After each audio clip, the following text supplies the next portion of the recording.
Alors, j'aimerais donner mon avis sur une chanteuse qui s'appelle Lio.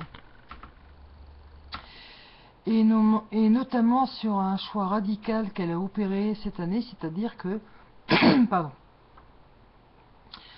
donc qu'elle a arrêté, j'irai entre guillemets, tous les artifices et tous les outils donnés à une femme pour freiner le temps. Donc, de son côté, ça a été radical. Donc, d'abord, elle a apparu dans quelques photos où elle était très peu maquillée, puis plus maquillée du tout. Et après, on a vu une photo d'elle dans une soirée où elle était donc on voyait pas ses cheveux qui étaient cachés par un chapeau et où elle n'avait aucune trace de maquillage sur elle. Et assez récemment, on l'a vue donc avec des cheveux gris, blancs, poivre et sel. Donc on a vu avec quelques cascades de cela. Ça peut révéler quoi?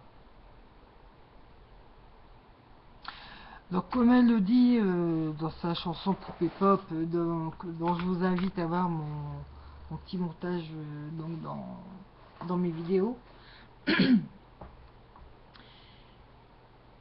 il y a des femmes qui parfois à travers ce geste, je vais pas faire de la philosophie de café, du commerce et de bal, mais parfois pour une femme, donc je prends le cas de Lio, mais ça peut être aussi le cas de l'actrice Anémone, qui avait dit qu'elle en avait marre de se martyriser pour la beauté. Généralement, il faut avoir du cran pour faire ça. Donc souvent, ce sont des femmes qui ont été belles. Ici, en l'occurrence, ce sont pour l'une une actrice, pour l'autre une actrice et une chanteuse, qui ont été toujours sous le feu des projecteurs, et dont l'une et l'autre ont rentabilisé, matérialisé sur leur jeunesse respective, qui ont été leur fort de commerce. Avec d'ailleurs un point commun pour toutes les deux, c'est le côté brune piquante, gouailleuse, nature, sauvage, quoi, un petit peu comme ça. Toutes les deux, ce sont des femmes qui sont des femmes de caractère, des femmes de cran.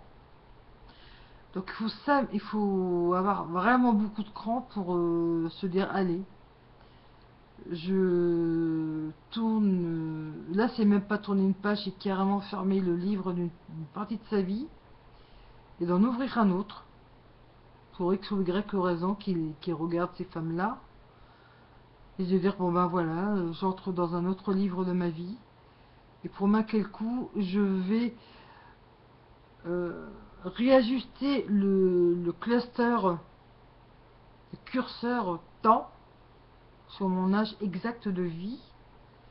Donc pour cette femme-là, ça peut leur donner conférer une espèce de sensation de allez, bon voilà, j'étais à l'âge, je mets le curseur là où il est, dans le temps présent, et pour préparer de comment je vais être quand je vais vieillir davantage, quand j'aurai 50 ans, 60, 70, etc.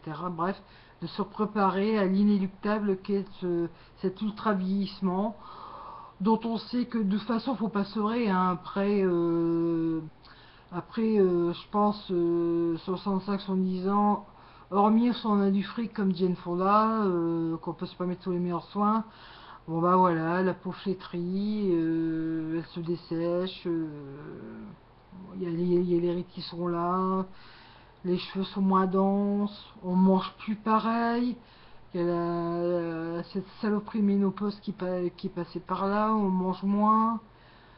Donc voilà.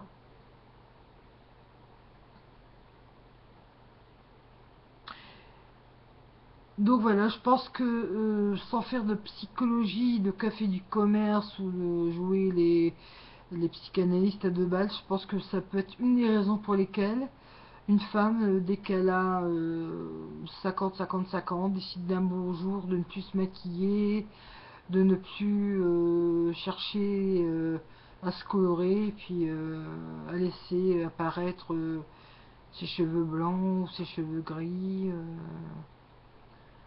ses cheveux poivre et sel, et puis voilà quoi, donc c'est des choix de vie. Bon, parfois parmi ces femmes-là, certaines peuvent éventuellement revenir vers les outils et artifices qui nous sont donnés pour donner une apparence jeune, ou tout du moins fraîche. Donc ce sont les soins de peau, je sais pas, pour certaines ça va être le botox, l'acide hyaluronique, les piqûres de vitamines, parfois la médecine esthétique, des traitements de laser, ou bon, au niveau des cheveux, ça va être de jouer avec des colorations, les shampoings. Et puis il faut avouer aussi une chose, c'est que les produits quand même évoluent et les techniques aussi de coupe. Par exemple, avant, dans les années, allez, on va dire 60-70, jusque les années 90, une femme de mon âge, donc de 48 ans, c'était considéré quasiment comme une vieille de 70-80 ans. Tandis que maintenant, au moins depuis les années 2000, notamment la tranche, allez, on va dire à partir de 2000, la seconde, donc on va dire 2000-2010. Bon bah là, on a vu commencer à apparaître certaines personnalités féminines qui demeurent étonnamment jeunes pour leur âge. Par exemple, je peux penser comme ça, c'est des femmes qui viennent complètement en tête, comme Yamina Farmer, une dame d'ailleurs que j'aime beaucoup, qui s'est récemment mariée, Macha Merrill par exemple, que je trouve absolument bluffante en termes de beauté. L'héroïne d'une famille formidable, Annie Dupéré, je la trouve d'une beauté confondante. Donc voilà, et puis après, chaque femme fait selon son ressenti. Et puis il y a un moment aussi où on sait très bien que par usage que les produits aussi ont leurs limites. Donc là, pareil, bon. Maintenant, je dirais que c'est vrai, véritablement, je dirais que c'est vraiment depuis ces 3-4 dernières années qu'on commence vraiment à voir poindre les produits anti-âge que je qualifierais pardon, de technologiques et de vraiment performants et surtout qui commencent à être abordables. Je pense à des marques comme Diane Hermine, comme L'Oréal, et puis des marques un peu plus populaires comme Nivea ou Garnier, qui peuvent permettre raisonnablement à toutes d'avoir quand même de bons outils. Et puis, des tests de consommateurs genre UFC que choisir ont prouvé que parfois des marques plus modestes ou plus populaires sont parfois plus performantes que certaines marques de produits de beauté de grande envergure, style Dior, Lancôme, Chanel et compagnie, ou voire même de marques de pharmacie, genre Vichy et autres. Et puis après, bon, c'est selon le budget de la femme, sa génétique, sa vie, sa propre vision de la femme en général, et surtout de sa propre vision à elle, de ce qu'elle veut donner comme image dans la société. Et, mais quoi que soit le choix de cette femme qui vieillit, qui devient mature, donc il faut le respecter, même si ça peut paraître assez violent comme résultat, comme par exemple pour Anémone ou comme pour Lio. Donc voilà, donc j'ai dit mon ressenti. Donc si vous avez des commentaires supplémentaires ou des réflexions à apporter suite à cette vidéo, voilà. Voilà, donc je peux pas dire mieux. Donc, et surtout, les filles, donc je pense notamment, et les femmes à partir de 40 ans, prendre de l'âge, vieillir, ce n'est pas sale. Ça ne vous souille pas. Contrairement à une certaine presse féminine ou une certaine intelligentsia de la beauté. Donc voilà. Il n'y a pas de honte à vieillir.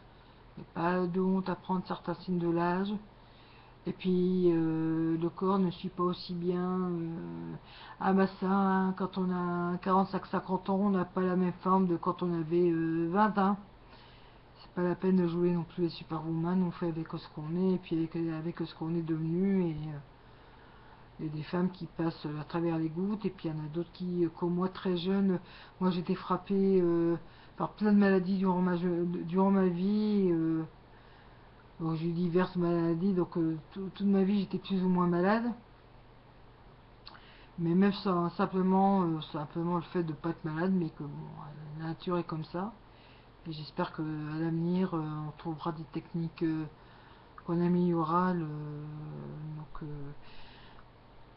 notre aspect par des produits toujours plus abordables, plus technologiques, surtout accessibles à tous, et que le diktat de la beauté sera moins prégnant.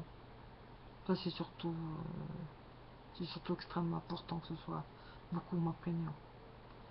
Mais enfin, le monde est ainsi fait. Voilà.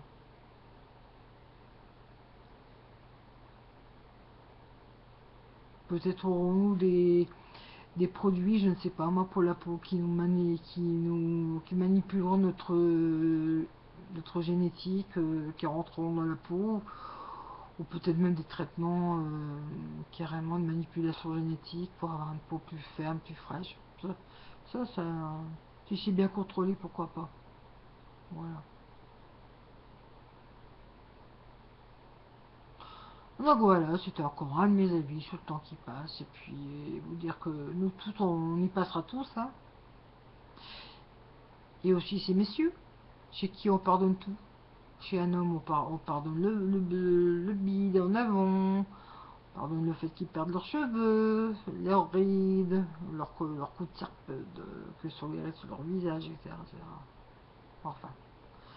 Bon bah voilà. À bientôt.